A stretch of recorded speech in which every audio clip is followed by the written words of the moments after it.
Hello, everyone. Welcome back to Iggy's Toy Parade and Soldier Review. Once again, this is your host, Iggy, and today I'm presenting to you a small selection of Star Wars things. And these Star Wars items I found in storage yesterday in a large plastic tub. Now, these are items that escaped the Great Purge. For those of you that are new to my channel, the Great Purge refers to when I had lost my job and was forced to sell off my vintage Star Wars and much of my new Star Wars collection to try and pay the rent. And what made that exceptionally painful was the fact that I only got pennies on the dollar. For instance, this snow speeder here, I originally bought it for $28.96 at Walmart. I had another one that was in a cherry box. It was mint. And at the flea market, I only got $10 for it. Now, the culture at the flea market is if it's not a dollar, oh, it's too much. What a ripoff. And it could be a toy that's been out of production for 20, 30 years. They don't care. They half expect you to pay them to take it. It's really ridiculous. I can't stand it. I have a friend, Mike, who goes there, but he doesn't lose money. It's remarkable. He goes there and makes tremendous amounts of money, whereas I lost my shirt on everything. Anyway, I'm sounding jealous, aren't I? I better stop. Let's see. Where did I leave off before I start getting mad about flea markets? At any rate, I used to have several of these because I was going to recreate the Battle of Hoth in diorama, but I never got around to it. This, of course, is part of the Battle of Hoth. I have several of these. This was $14.99 at Toys R Us. To my knowledge, I still have both of them. This is one of them here, but I think I still have both of them. Here's some figures that were thrown in with this stuff. 2 Biker Scouts, 3 Imperial Guards, General Veers, who was the commander of the Hoth Assault, and a AT-AT driver, which you can see there.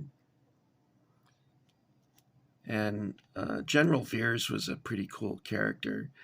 He was played by an actor by the name of Julian Glover, and he also played in Indiana Jones and the Last Crusade.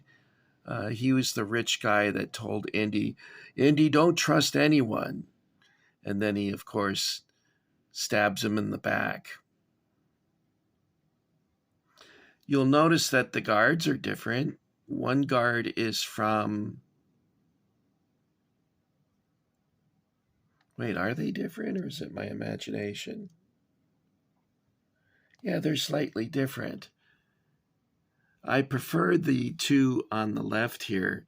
I ended up buying 4 more of those because I wanted to recreate the scene where the Emperor arrives in the shuttle.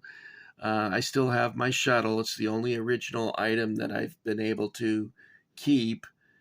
And I think I have like 40 or 50 stormtroopers, and I have Imperial officers and everything, so I can recreate that scene. This bank my mom gave me for my birthday, and he's completely smashed up. His neck is broken and his head is twisted around. It's a cool bank, though. You could press this button up here, and R2-D2 would light up, and then he would roll forward and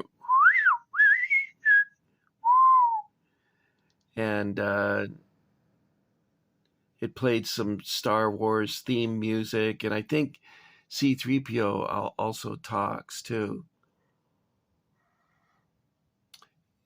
I tried pressing the button, and of course, after being in storage for over, 25 years now, It's no surprise. In the background is a 1/6 scale stormtrooper, and I have two of those. I tried to sell them at the flea market, and nobody would even pick the box up to look at it.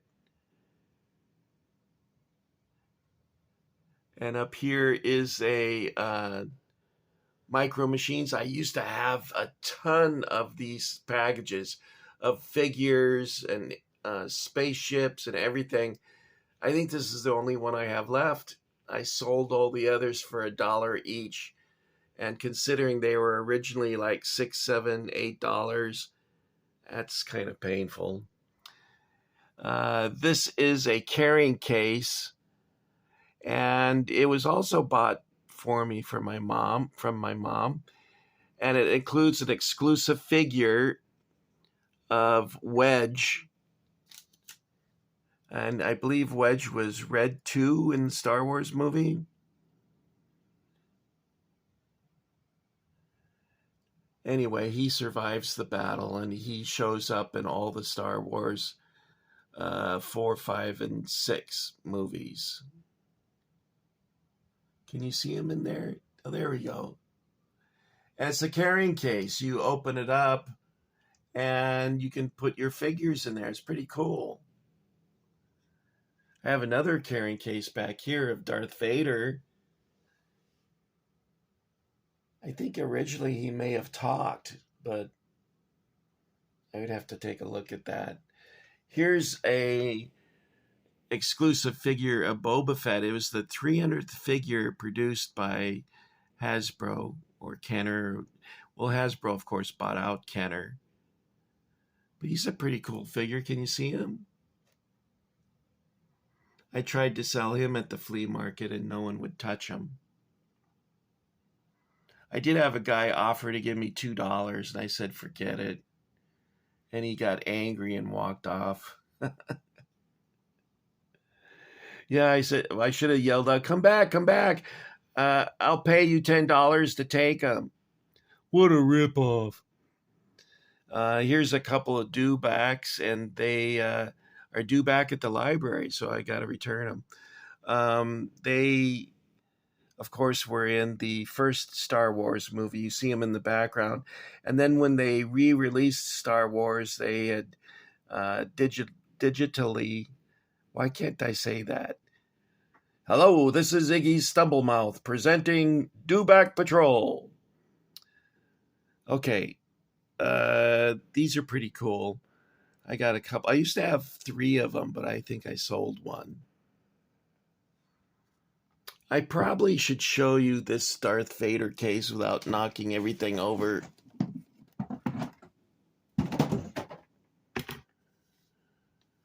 It's like the original that they released back in the day. It holds 20 action figures, and it cost $9. That's a pretty good price for this. I had a C-3PO case that actually talked, but I sold that at the flea market. I should have kept it. I also had an R2-D2 carrying case, and I sold that as well. So now the only 2 Star Wars cases I have left are this one of Darth Vader and, of course, the Millennium Falcon that I showed you. But I think these are probably the coolest cases, so I don't mind. I sold my Star Wars lunch pail. That was hurtful. Anyway, I know you guys aren't so much into Star Wars. Iggy does like Star Trek and Star Wars and Indiana Jones. I like collecting those things. Unfortunately, my Star Wars and Star Trek collections were decimated from having to sell them to pay the rent. But you know what? Life happens. And you go on. You can lose everything and you're still alive. You can, either recreate your collection or just move on to something else. It's up to you how you deal with it. So instead of crying about it, I've decided that I would just enjoy what I do have left. And that's the way it should be. Although I do cry about it. Shh, don't tell anybody. Iggy is a whiner. How come nobody loves me? I wouldn't love you either, Iggy. Whiner. Anyway, I guess I'd rather be a whiner than a wiener, but maybe a whiner is a wiener. So I don't know. He's definitely not a winner. You can't be a winner if you're a whiner, right? Okay, guys, that's all I got for you this time. I want to thank you for taking the time to check it out. I thank you for your indulgence. I'm going to pack these things up and then I'm going to try and film some toy soldiers for you next, okay? Thus concludes another episode of Iggy's Toy Parade and Soldier Review. And now, say goodbye to Iggy. Auf Wiedersehen.